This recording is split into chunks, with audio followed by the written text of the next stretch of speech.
37mm automatic gun, M4, is the largest of our aircraft weapons. Efficient care of this formidable weapon requires knowledge of its mechanism and skill and dexterity in the various operations of disassembly and assembly. As with all our weapons, only a few simple tools are needed in stripping and assembling the 37mm gun. A barrel bushing wrench, a strap pipe wrench,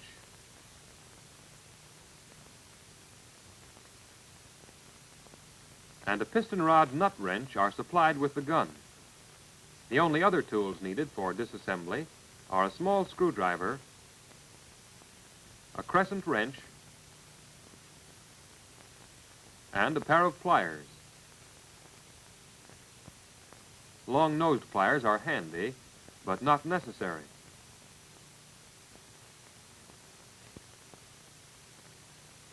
Although the 37mm gun looks like a complicated weapon, it is not.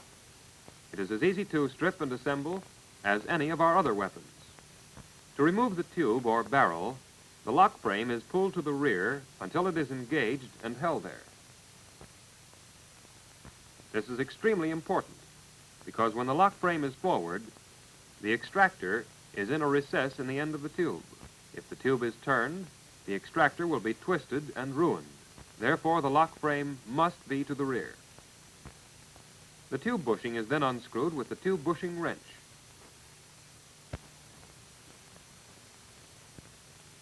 It is unscrewed only until the threads are disengaged, and it is left on the tube to act as a support as the tube itself is unscrewed.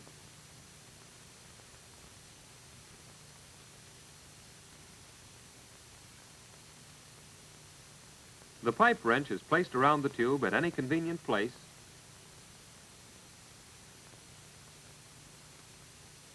and the tube lock depressor pushed to the rear as far as it will go in order to unlock the tube. This schematic cutaway shows the principle of the tube lock. The tube, which has a right-hand thread, is unscrewed and removed from the trunnion block. The shoulder at the rear of the tube will carry the bushing forward with it. The tube bushing is split and has notches to allow for the insertion of a screwdriver to assist in separating the two halves.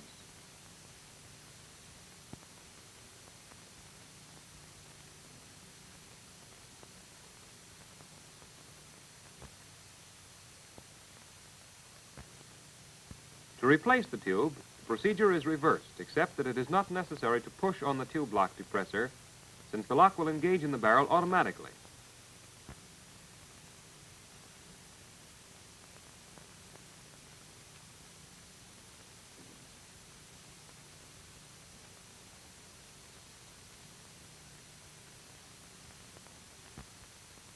Be sure the lock frame is held to the rear. It is good practice to screw the tube into the gun by hand until it stops. Then back off a half turn, and with a quick snap of the wrists, turn it into position. The bushing is now tightened.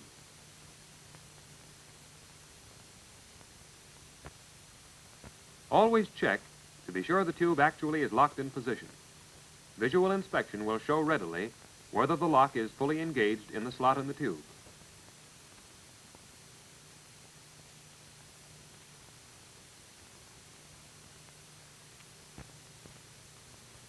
To remove the breech block, it is necessary to retract the lock frame until it is held to the rear. The breech block stop is pushed in and the breech block pulled downward and taken out.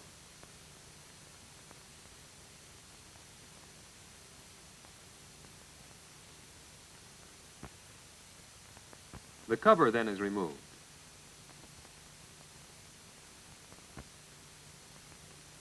Releasing the carrier catch will allow the lock frame to go forward.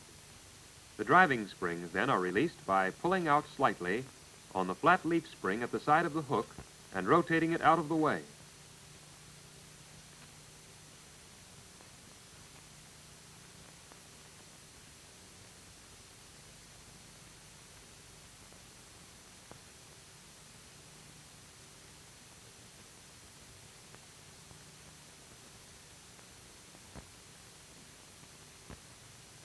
The hook then can be released readily.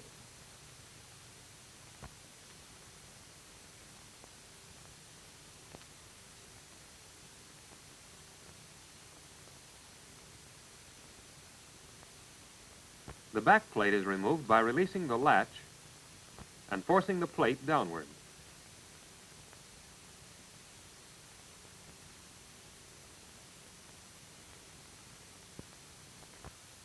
The lock frame can now be taken out at the rear.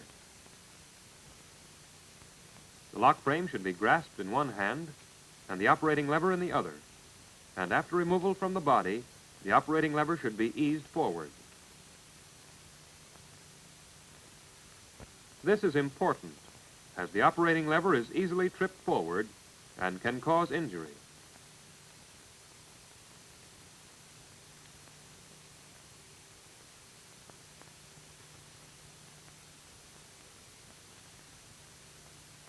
Before stripping the lock frame, be sure to release the sear in order to relieve the compression of the hammer spring.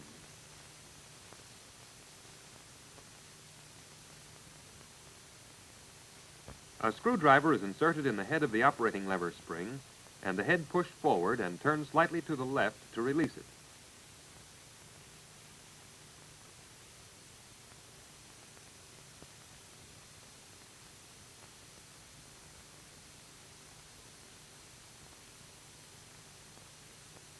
The head is removed.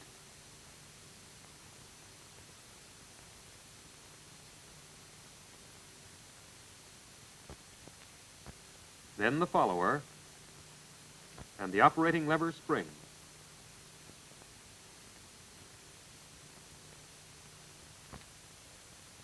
To remove the operating lever, the cotter pin is withdrawn. Then the operating lever pin is taken out.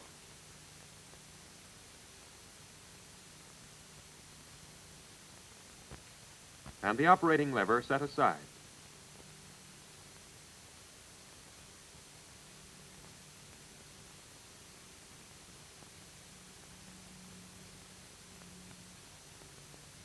The cotter pin is removed from the sear pin.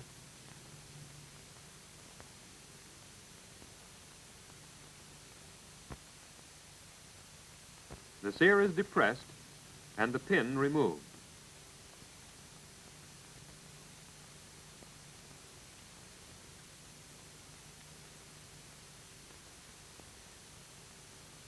The sear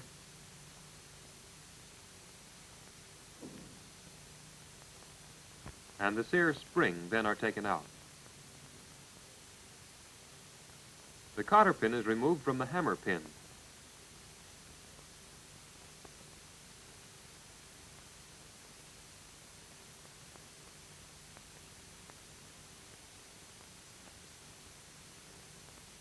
With the finger held over the end of the hammer spring guide to keep it and the spring from flying out, the hammer pin is pulled out.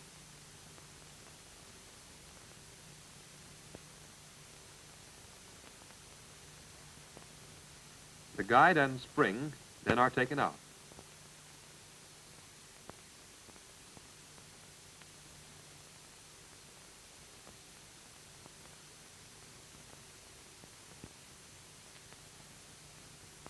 The cotter pin is removed from the cocking lever pin.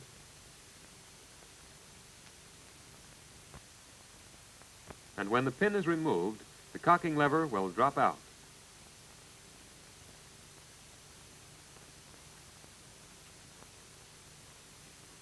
The hammer will now slide out easily at the rear.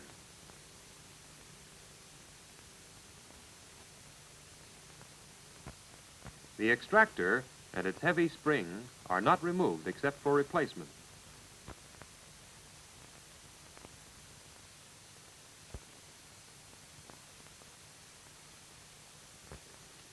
The lock frame is reassembled in reverse order. The hammer slides in easily. The cocking lever must be inserted with the arc pointing toward the front of the lock frame. Think of this lever as being a hammer, which its shape resembles, and imagine you are driving a nail. The lever can be inserted the wrong way, but if you think of it as a hammer, you will do it the right way. The pin is inserted to hold the cocking lever.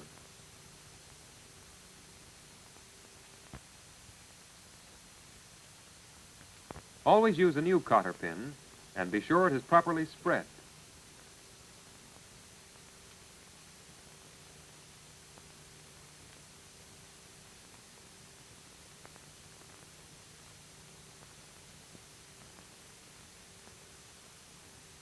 The hammer spring and hammer spring guide are inserted at the rear.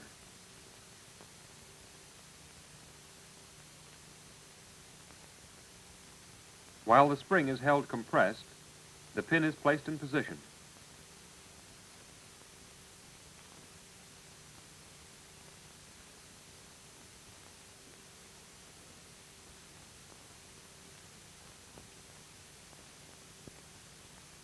A new cotter pin replaces the old one.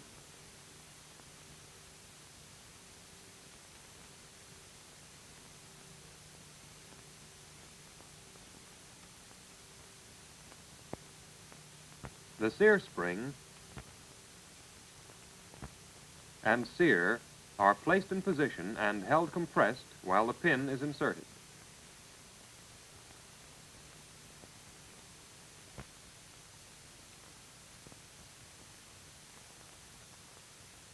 A cotter pin then is placed through the sear pin.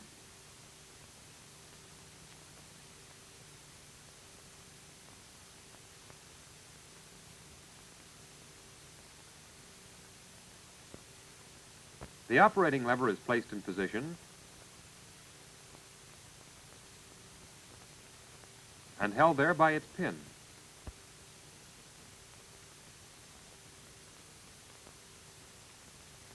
A new cotter pin is placed and spread.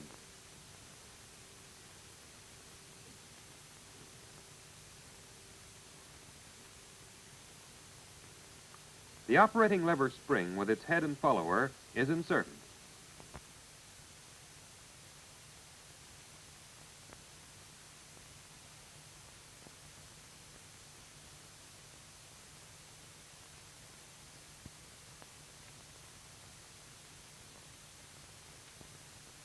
Care is taken that the strut is properly seated in the follower.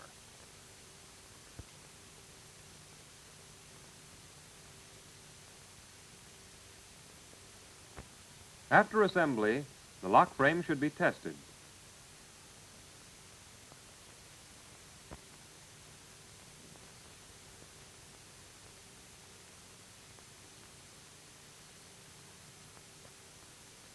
Before replacing the lock frame, the breech block is pushed upward into position.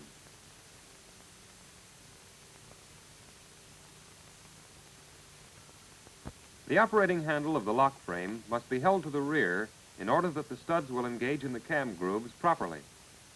The carrier catch also must be released before the lock frame can be pushed all the way forward.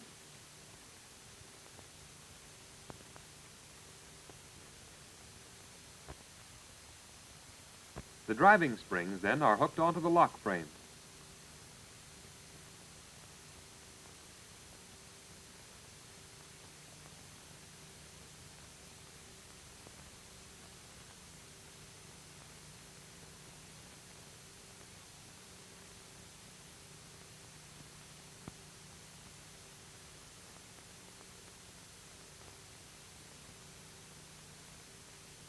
The back plate is replaced.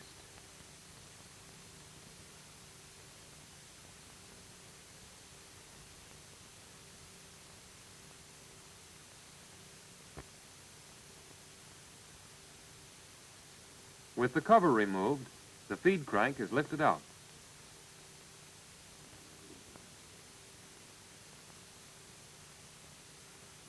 The swivel connector is removed. The feed lever pin lock, the feed lever pin,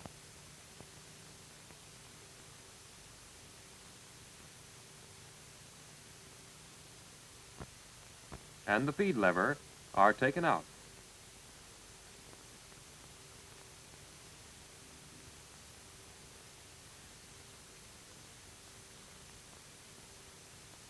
The feed slide lever pin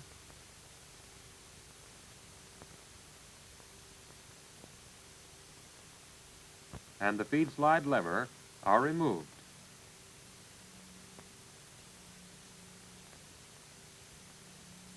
The feed slide bridge pin lock is taken out by lifting up on the leaf spring, turning it out of its recess and lifting it out.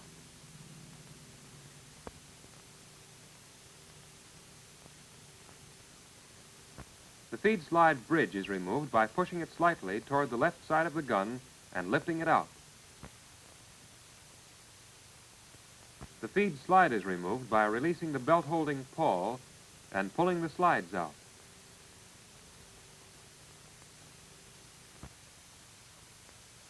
The carrier pin is removed by loosening the screw and turning the leaf spring out of its seat. Then the pin is taken out.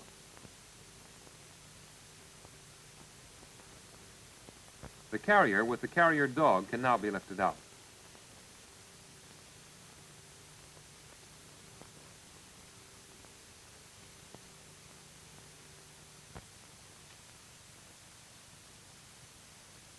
The carrier catch is removed by pressing in on the spring plunger with a screwdriver. Care must be taken that the plunger and spring do not fly out.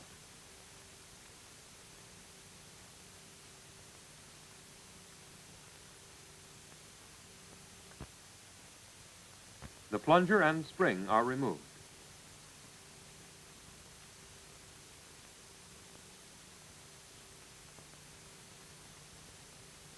The belt holding pawls need not be removed if they are kept properly lubricated.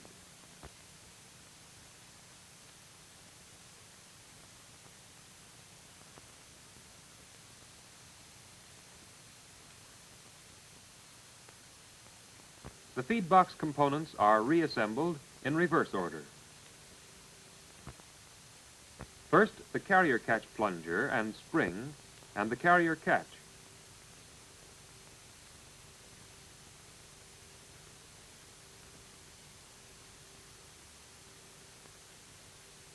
In replacing the carrier, be sure the dog is under the stop.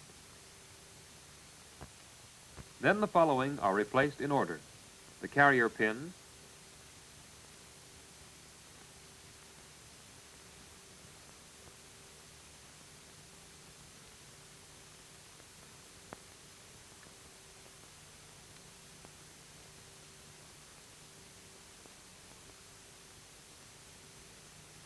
the feed slide,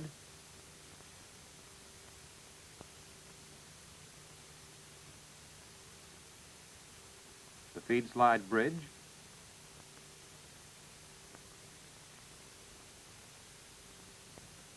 the feed slide bridge pin lock,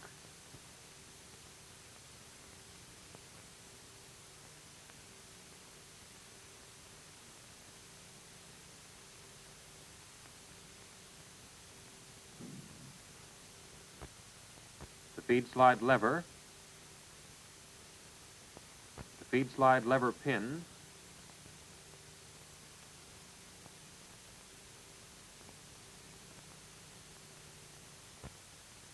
the feed lever,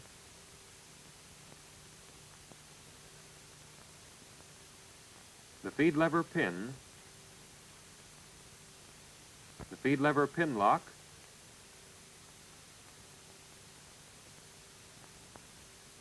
the swivel connector,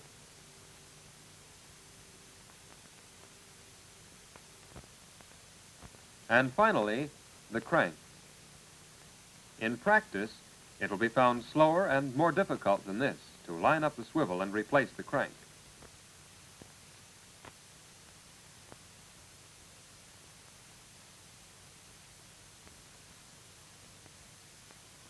The assembly then is tested.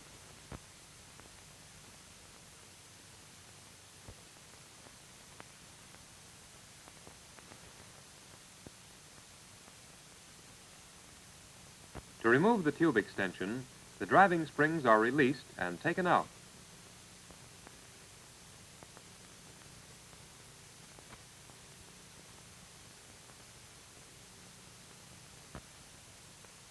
The tube, the lock frame, the carrier, and feed lever already must have been taken out.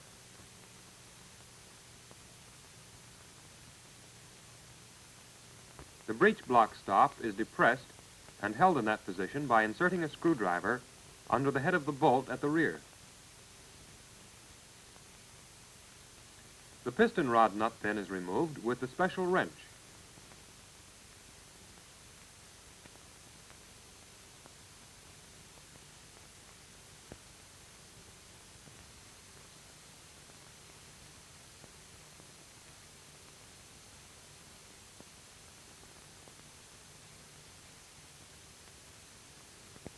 The tube extension now can be taken out at the rear.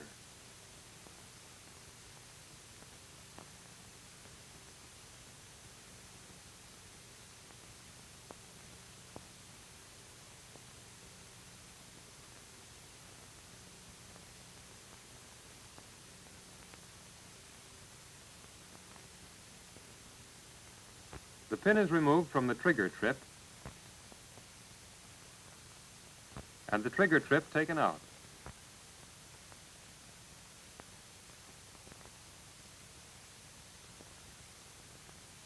The trigger lever pin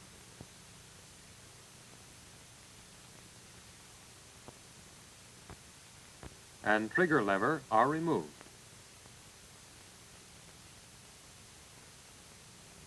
The trigger lever plunger and spring are lifted out.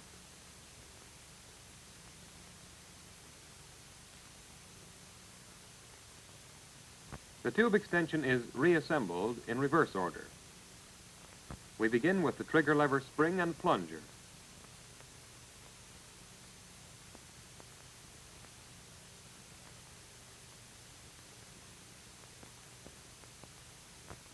Next comes the trigger lever,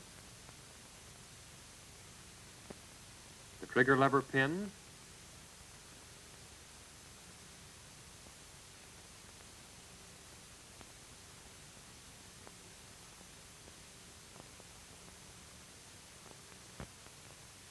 the trigger trip,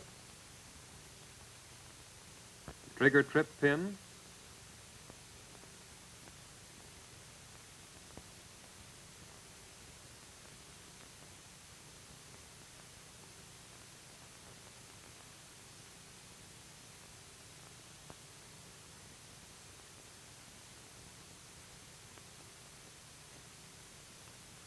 the piston rod nut, and finally, the driving spring rods.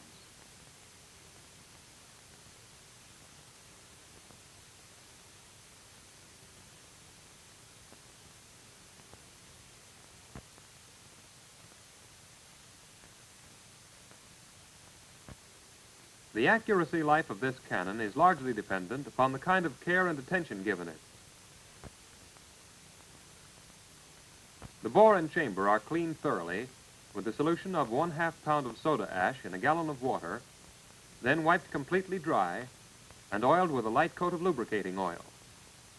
The gun must be cleaned and oiled daily and after firing. The latest issue of lubricating oil should be used when preparing to fire, but it has no preservative qualities whatever, and sperm oil must be used to prevent rust if the gun is not to be fired. The moving parts should all be oiled lightly with a brush. If cloth or waste is used, lint may be left in the gun.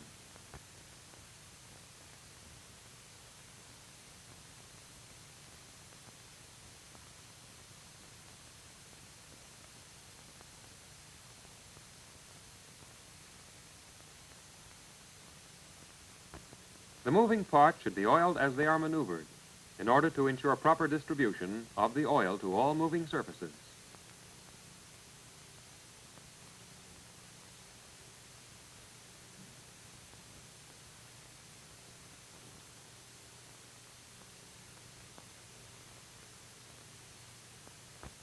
It is very important that the recuperator cylinder be completely filled with oil in order to take up the shock of the recoil. The gun is elevated about 5 degrees from the horizontal and the filling plug removed.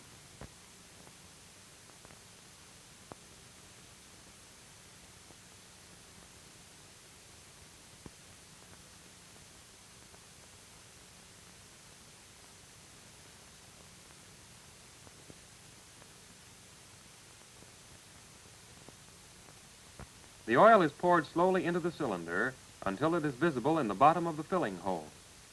Then the outside walls of the cylinder are slapped with the hands to force the escape of any air trapped in the cylinder. This jarring of the cylinder and the filling are continued alternately until the oil remains stationary at the bottom of the hole.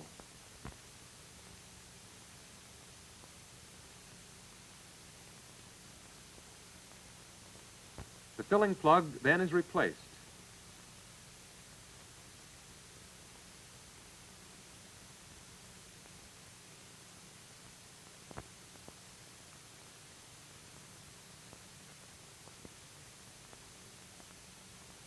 In removing the magazine from the gun, the endless belt is taken off first.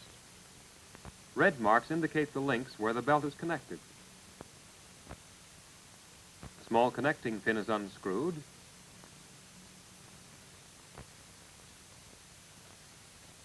and removed with a pair of pliers.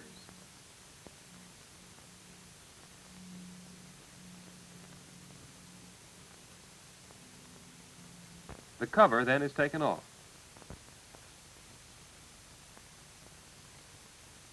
The lifter stud is depressed and the feeder holding pawl pushed out. The belt now can be pulled out and removed.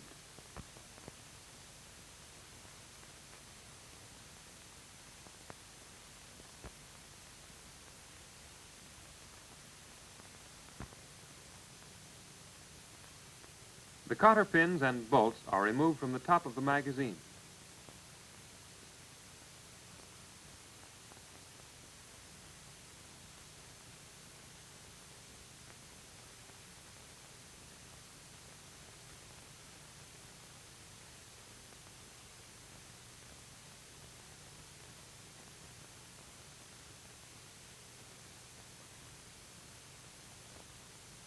The cotter pins then are taken from the magazine retaining pin.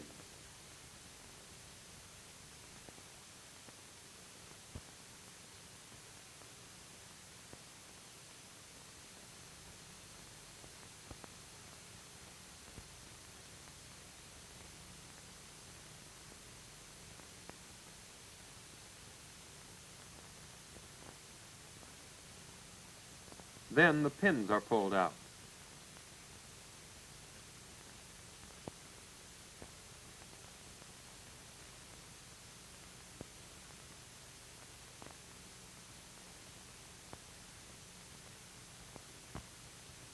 The right half of the magazine is removed.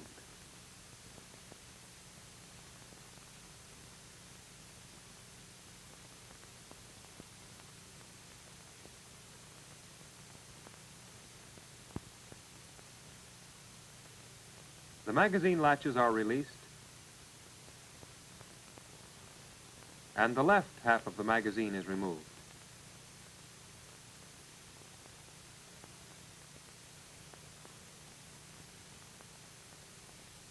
The cover is replaced, and the job is done.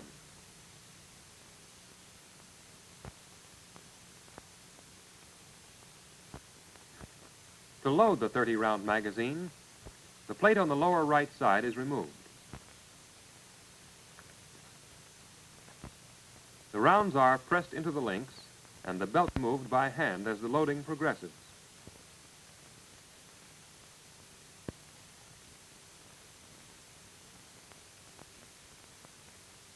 When 30 rounds have been placed in the belt, a resistance to further travel will be noticed, indicating that loading is complete. The plate then is replaced.